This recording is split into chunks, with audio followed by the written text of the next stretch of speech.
kita akan menemukan kekuatan untuk menggerakkan seluruh potensi sumber daya kita untuk menangani kebencanaan.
realisasikan di tingkat tim, di tingkat jemaat, karena ketemu itu bukan komputer.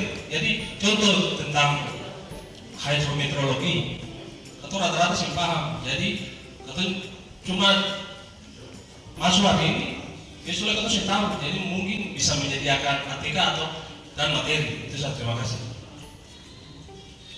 Pemasukannya dari Jemaat Beta Bara ini sebenarnya kapasitas dari Ibu Sekbid dari pos yang berhak untuk menjawab, tapi kita akan mencoba untuk membuat seluruh materi ini kita akan simpan di Google Drive yang nantinya linknya kita akan bagikan kepada Bapak Ibu semua.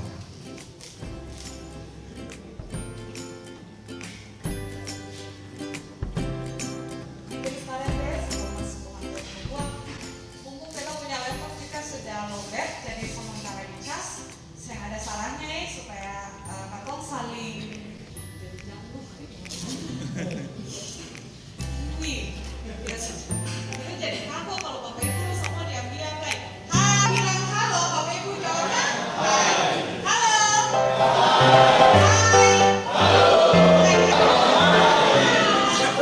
Kalau hai halo dijawabnya halo.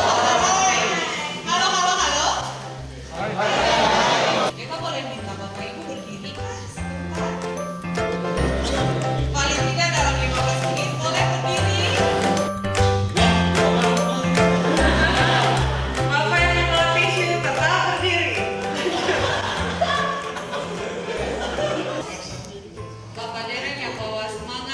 Berdiri Bapak, Ibu yang di belakang. Yang bisa selama 2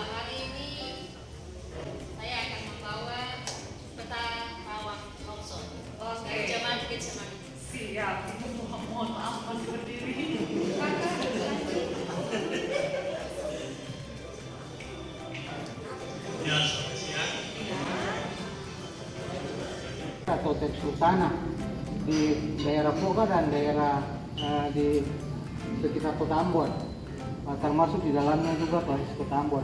Dan kita mau tanya adalah bahwa kalau lihat dia punya warna berdasarkan warna berarti di sini biru, berarti di daerah Kota Ambon khususnya itu lebih baik tanahnya untuk menerima gempa atau getaran dibandingkan daerah Poka. Yang pertanyaan kita adalah material seperti apa? Kalau bilang di sini tahan, bentuknya seperti apa? Karena apa? Kalau kita daerah Batu Meja, itu di atasnya tanah merah, di bawahnya pasir sama karang. Tapi karang kita beda dengan karang di Kuda Mati. Sementara kalau di kota sini, di daerah bawah, kalau saya salah sih, itu pasir.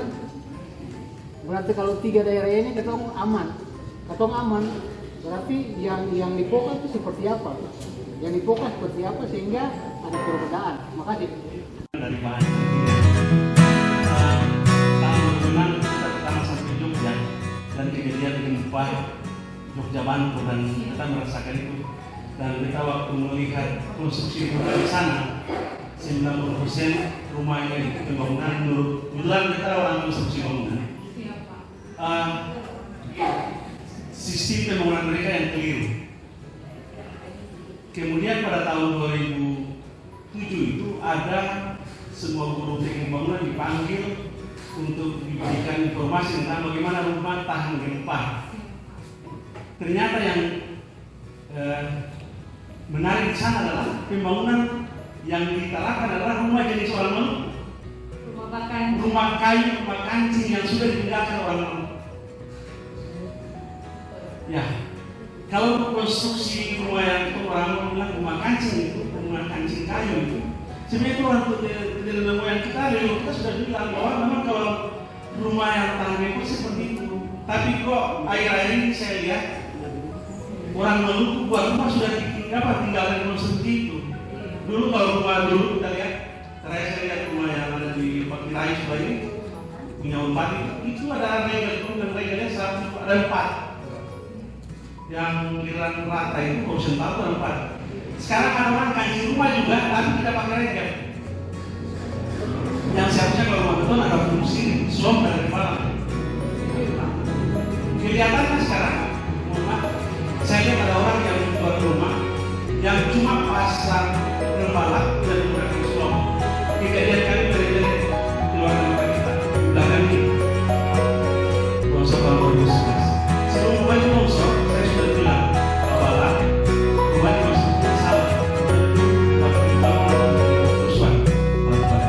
Saya rumah ini tidak pakai slop, tapi menggunakan rembalan. Rumah yang pakai gas, longsornya dari rumah gas yang longsor sampai pakai gas yang menggunakan rumah itu. Itu waktu saya lihat gempa longsor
Jadi selama kegiatan 2 hari yang kita sebagai peserta dapatkan di sini, ini suatu hal yang merupakan menjadi nilai edukatif bagi kita selaku peserta, karena kebanyakan dari kita semua adalah orang awam tentang bencana dan kegempaan. Jadi mungkin setelah 2 hari kegiatan ini kita akan kembali ke jemaat masing-masing dan kita akan mengimplementasi dan merealisasikan apa yang kita dapatkan selama 2 hari oleh tim dan panitia di saat ini. Dan kami juga mengucapkan terima kasih kepada tim dan panitia karena telah memberikan satu nilai positif bagi kami. Sekian dan terima kasih.